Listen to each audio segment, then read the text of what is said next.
Você se lembra quando as pessoas diziam que iam ao footing na sexta à noite? Consegue ouvir ainda aquele amigo dizendo que estava na bruta no fim do mês? No vídeo de hoje, 18 expressões brasileiras que sumiram do vocabulário sem fazer barulho algum. Vamos revisitar palavras e frases que nossos pais usavam naturalmente e que hoje soam como relíquias. Prepare-se para uma viagem nostálgica pelas gírias e expressões que marcaram gerações inteiras brasileiras. Ir ao footing. O passeio sem compromisso pela avenida principal da cidade para ver e ser visto. Era isso que significava ir ao footing, tradição que movimentava praças e calçadões aos finais de semana. Famílias se arrumavam para caminhar pela rua principal, transformando o passear em ritual coletivo. Os jovens se encontravam no footing, paqueras começavam nesses passeios cheios de intenção. Meninas andavam de um lado, meninos do outro, olhares trocados iniciando romances proibidos. Os pais acompanhavam. Vigilância disfarçada de passeio familiar aos domingos. A expressão veio do inglês, adaptada, transformando palavra estrangeira em costume nacional. Cidades do interior mantiveram tradição por mais tempo, resistindo a mudanças que grandes centros já tinham abandonado. O footing era programa gratuito, entretenimento acessível em tempos sem shopping centers ou redes sociais. A morte dos calçadões como espaço de convivência matou a expressão que os definia. Shoppings roubaram função social das praças, ar-condicionado vencendo o charme de caminhar sob céu aberto. Hoje ninguém mais vai ao footing, palavra extinta com costume que representava a socialização de outra era. Que mancada! A expressão perfeita para aquele momento constrangedor, erro público que merecia comentário imediato e enfático. Que mancada era grito coletivo de segunda mão, solidariedade com quem acabava de passar vergonha alheia. A palavra carregava peso certo, nem muito cruel, nem leve demais para... Situação embaraçosa presenciada. Alguém tropeçava na rua, que mancada ecoava entre amigos que testemunhavam queda cinematográfica.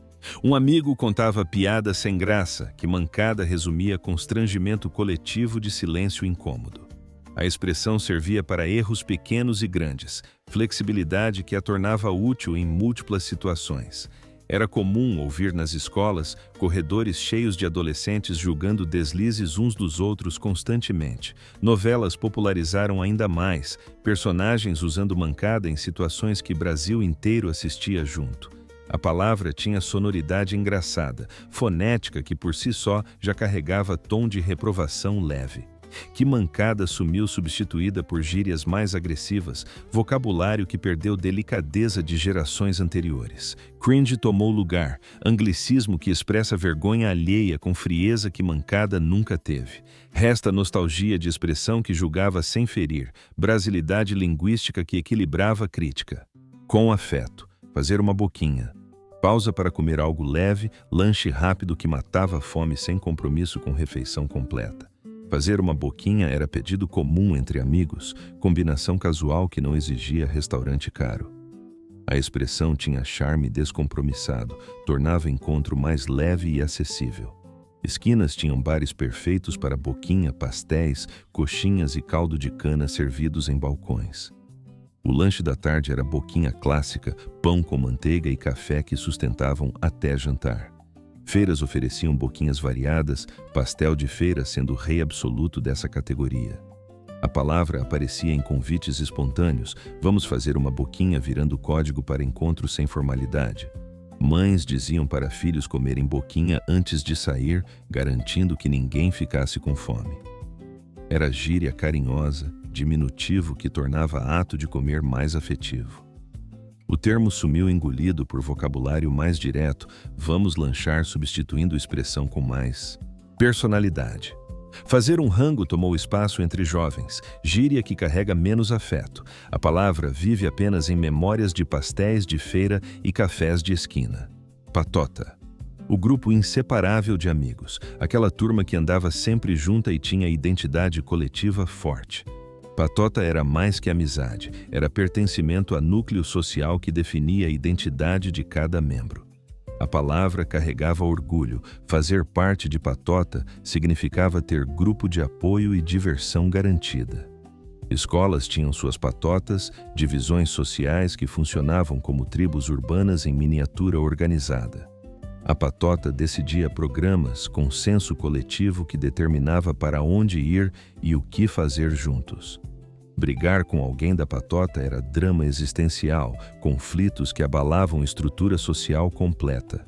Festas eram dominadas por patotas, grupos ocupando cantos e defendendo territórios como gangues pacíficas.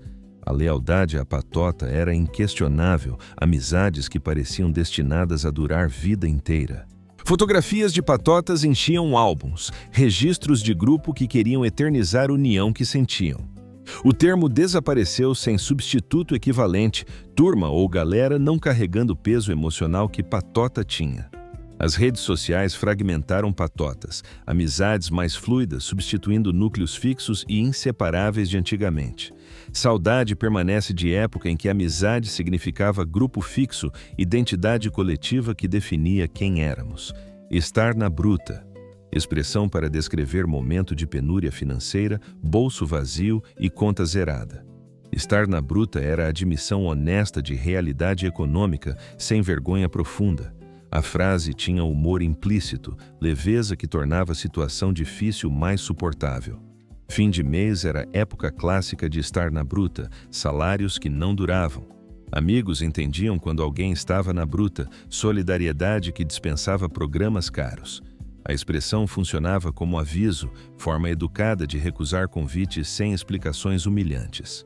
Era comum ouvir em rodas de conversa naturalidade que normalizava dificuldades financeiras temporárias. Estudantes viviam na bruta, condição quase permanente de juventude sobrevivendo com pouco. A palavra bruta carregava rispidez da situação, dureza sonora materializando dificuldade. O termo sumiu junto com franqueza sobre dinheiro, tabu transformando conversas financeiras em assunto proibido.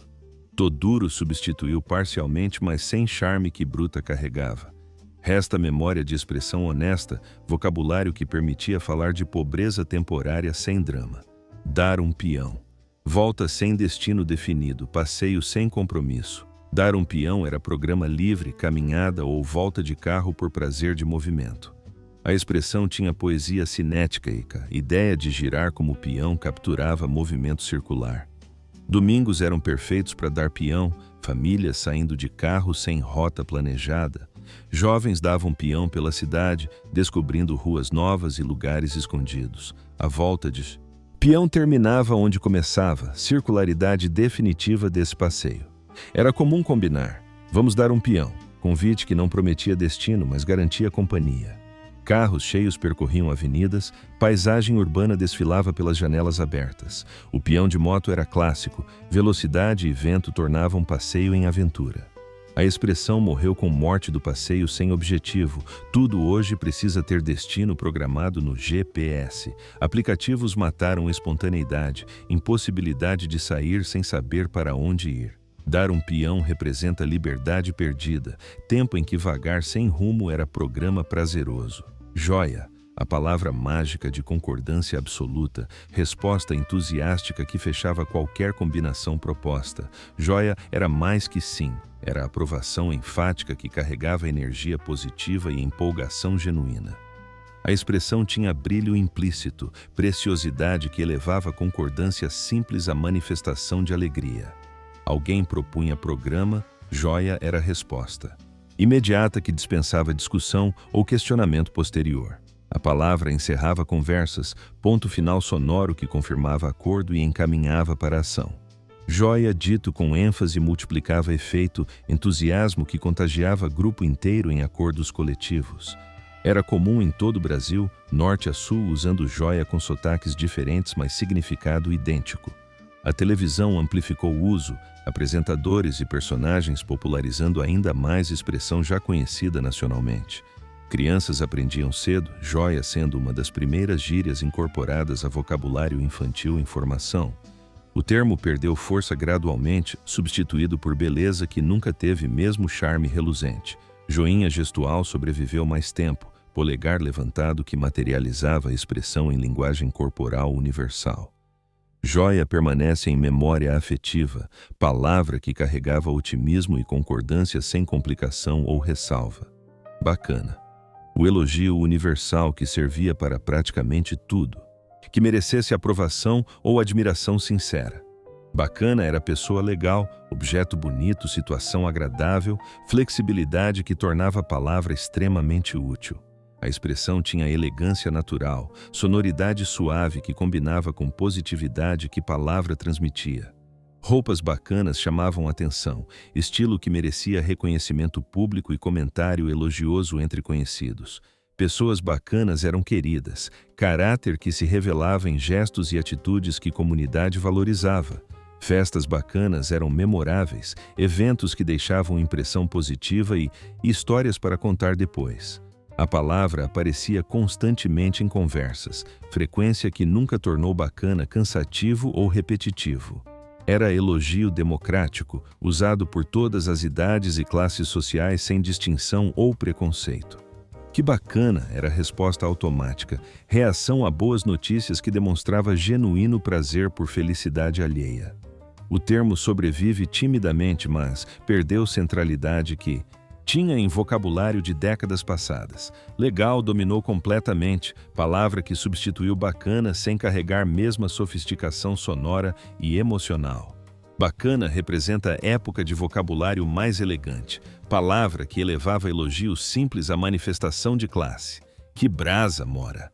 Explosão linguística dos anos 80, gíria que capturava entusiasmo exagerado de década colorida. Que brasa mora era superlativo absoluto, elogio máximo para a situação que ultrapassava limites convencionais. A expressão tinha energia característica, fervor que materializava a excitação típica daquela geração. Festas que brasa mora ecoavam, música alta e luzes coloridas justificando entusiasmo hiperbólico. Roupas chamativas mereciam brasa mora, visual exagerado combinando com o exagero da expressão. A palavra mora adicionava intimidade, tratamento que aproximava a interlocutor em cumplicidade entusiasmada. Era gíria urbana, cidades grandes adotando com força que interior assistia pela televisão. Novelas popularizaram, personagens jovens usando brasa mora em cenas que Brasil assistia. A expressão tinha prazo de validade, intensidade garantindo que não sobreviveria além da década. Que brasa mora morreu com anos 80, não conseguiu atravessar fronteira temporal. Virou piada nostálgica, referência a excessos de década que hoje parecem constrangedores. Resta lembrança afetiva de gíria que capturou o momento histórico, vocabulário que fotografou era perfeitamente. Manjar. Entender profundamente alguma coisa, dominar assunto com conhecimento além de superfície. Manjar era mais que saber, era expertise reconhecida que conferia autoridade sobre tema específico. A expressão tinha sabor implícito, verbo que transformava conhecimento em experiência quase palatável. Você manja de carros era reconhecimento de conhecimento especializado, expertise que grupo valorizava. Quem manjava explicava para quem não manjava, hierarquia de conhecimento que organizava. Conversas. Não manjo nada disso era admissão honesta, confissão que pedia paciência e explicações. A palavra circulava em todas as tribos, surfistas manjando de ondas, roqueiros manjando de bandas. Era gíria democrática, usada por jovens e adultos que encontraram palavra perfeita para a expertise. Manjar dos paranauês era evolução, expressão indicando entendimento completo de situação complexa. O verbo sobrevive, mas enfraquecido, uso menos frequente diminuiu presença no vocabulário cotidiano. Entender substituiu em muitos contextos, palavra formal que nunca teve tempero que manjar carregava. Manjar representa gíria que elevou conhecimento, vocabulário que tornava a sabedoria mais saborosa e interessante. Barbada. Aquilo que era tão fácil que praticamente se fazia sozinho, tarefa sem complicação ou desafio real. Barbada era garantia de sucesso, coisa tão simples que falhar seria praticamente impossível de acontecer. A expressão tinha confiança embutida, certeza, que tranquilizava quem enfrentava a tarefa pela frente esperando.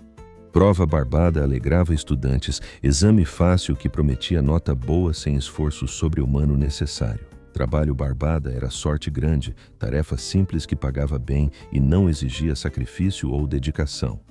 É barbada encerrava discussões, afirmação que dispensava preocupação e garantia resultado positivo certo. A palavra aparecia em apostas, barbada era certeza absoluta que justificava arriscar dinheiro sem medo. Jogos barbada prometiam vitória fácil, confiança que muitas vezes se revelava prematura e equivocada depois. A expressão carregava otimismo contagiante, segurança que se espalhava para quem ouvia a garantia dada. Barbada sumiu do vocabulário cotidiano, substituída por expressões menos confiantes e mais cautelosas atuais. Mamão com açúcar tentou ocupar espaço, mas sem sucesso completo que barbada tinha em tempos áureos. A palavra representa confiança de outra época, certeza que hoje parece ingênua em mundo mais cético. Já era, sentença final que decretava fim absoluto, oportunidade perdida sem possibilidade de recuperação. Já era, encerrava discussões, veredito que não admitia apelação ou segunda chance. A expressão tinha peso dramático, finalidade que materializava irreversibilidade de momento passado. Perdeu o ônibus, já era, aceitação resignada de que não havia mais nada a fazer. Não estudou para a prova, já era, admissão derrotista de resultado ruim inevitável. A frase servia como consolo, solidariedade com quem havia perdido chance e precisava seguir. Era comum em competições, já era decretando eliminação que encerrava sonhos de vitória. Relacionamentos terminados recebiam já era, amigos reconhecendo que reconciliação não aconteceria. A palavra carregava fatalismo brasileiro, aceitação de destino que caracteriza a forma nacional de encarar fracasso. Já era resiste timidamente, mas perdeu dramaticidade que tinha em vocabulário de gerações anteriores. Era isso substituiu parcialmente, mas sem peso emocional que já era carregava. A expressão representa a aceitação filosófica, sabedoria popular que ensinava a aceitar derrotas inevitáveis. Puxa vida, a interjeição de surpresa educada, espanto que não precisava de palavrões para expressar intensidade sentida. Puxa vida servia para boas e más notícias, flexibilidade que tornava a expressão útil em múltiplas situações. A frase tinha inocência característica, vocabulário que permitia expressar emoções sem ofender ninguém presente. Notícia inesperada recebia puxa vida, surpresa genuína que escapava automaticamente entre palavras de resposta. Crianças aprendiam cedo, expressão que pais ensinavam como alternativa aceitável a vocabulário mais pesado. Puxa vida pontuava conversas, respiração verbal que dava ritmo e emoção a histórias sendo contadas. Era interjeição geracional, avós e pais usando naturalmente enquanto filhos já preferiam. Palavras mais fortes. A expressão aparecia em histórias em quadrinhos, personagens clássicos usando puxa-vida em balões de fala. Novelas antigas tinham puxa-vida constantemente, diálogos que refletiam vocabulário de época mais inocente. A interjeição morreu substituída por vocabulário mais agressivo, sinceridade que dispensou eufemismos educados antigos. Nossa substituiu parcialmente, mas sem charme que puxa-vida carregava em sonoridade e intenção. Puxa-vida representa vocabulário de época mais delicada, inocência linguística que mundo moderno perdeu completamente, pega leve. Conselho universal para moderação, pedido gentil para diminuir intensidade ou acelerar menos. Pega leve era sabedoria em duas palavras, filosofia que sugeria equilíbrio. A expressão tinha carinho embutido, preocupação genuína com bem-estar de pessoa. Amigo estressado ouvia pega leve, lembrança de que vida não precisava ser tão difícil. Discussões aquecidas recebiam pega leve. Intervenção pacificadora que pedia redução de temperatura emocional. O conselho servia para tudo: bebida, trabalho, exercício, aplicabilidade universal tornando expressão valiosa. Era frase de amizade verdadeira, cuidado manifestado em lembrar pessoa de cuidar de si. Pais diziam para filhos pegarem leve, preocupação parental traduzida em gíria que aproximava gerações. A expressão carregava brasilidade, jeitinho nacional de aconselhar sem soar autoritário. Pega leve sumiu do vocabulário, substituída por vai com calma que não tem mesma musicalidade. Relaxa tentou ocupar espaço, mas sem afetuosidade que pega leve carregava. A frase representa sabedoria popular perdida, conselho de moderação que sociedade acelerada esqueceu. Trilegal. A intensificação sulista de legal, superlativo regional que marcava a origem geográfica de quem falava assim. Trilegal era muito legal, prefixo que multiplicava a aprovação e demonstrava entusiasmo típico do Sul. A expressão tinha identidade territorial forte, marca linguística que identificava gaúchos e vizinhos imediatamente. Tudo que era muito bom era tri bacana, tri massa, tri tudo que merecesse aprovação. A palavra cruzou fronteiras do Sul, resto do Brasil conhecendo tri através de amigos gaúchos migrantes. Trilegal tinha sonoridade única, fonética que soava diferente e exótica para ouvidos de outras regiões. Era motivo de imitação, brasileiros de outros estados tentando reproduzir sotaque sulista usando tri errado. A expressão carregava orgulho regional, afirmação de identidade que se manifestava em forma de falar diferente. Gaúchos usavam tri naturalmente, integração vocabular que tornava prefixo parte inseparável de comunicação diária. Tri resistiu mais no Sul, mas mesmo lá perdeu força entre gerações mais jovens atuais. Muito legal voltou a dominar, padronização que apagou particularidades regionais ricas do vocabulário nacional. Trilegal representa diversidade. Linguística perdida, riqueza regional que globalização e internet uniformizaram demais. Cair o queixo. Expressão física de espanto absoluto, surpresa tão grande que boca se abria involuntariamente. Cair o queixo era reação visível, manifestação corporal de choque que dispensava palavras. A frase tinha teatralidade implícita, imagem visual que tornava a surpresa mais dramática. Notícia bombástica fazia cair o queixo, informação tão impactante que provocava reação física. Presentes caros faziam queixo cair, generosidade que surpreendia e deixava a pessoa sem palavras. A expressão era hipérbole cotidiana, exagero que todos entendiam sem levar literalidade. Era comum em narrativas contadores dizendo "meu queixo caiu" para enfatizar surpresa. A imagem era universal, todos visualizando o queixo caindo mesmo sabendo que era figura de linguagem. Cair o queixo substituía longas descrições, economia verbal que comunicava choque em 3 palavras. A expressão sobrevive, mas enfraquecida, uso menos frequente em conversas cotidianas. Ficar de boca aberta compete pelo espaço, variação que diz mesma coisa. Cair o queixo representa época de linguagem mais visual. Expressões que pintavam imagens em vez de apenas informar. Tá pintando um clima.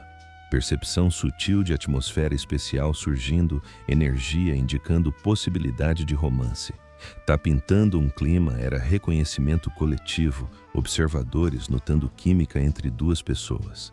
A expressão tinha delicadeza característica, forma discreta de apontar atração sem expor envolvidos. Amigos cochichavam tá pintando um clima, cumplicidade transformando observação em fofoca compartilhada. A frase servia de incentivo, encorajamento para tomar iniciativa baseada em clima percebido.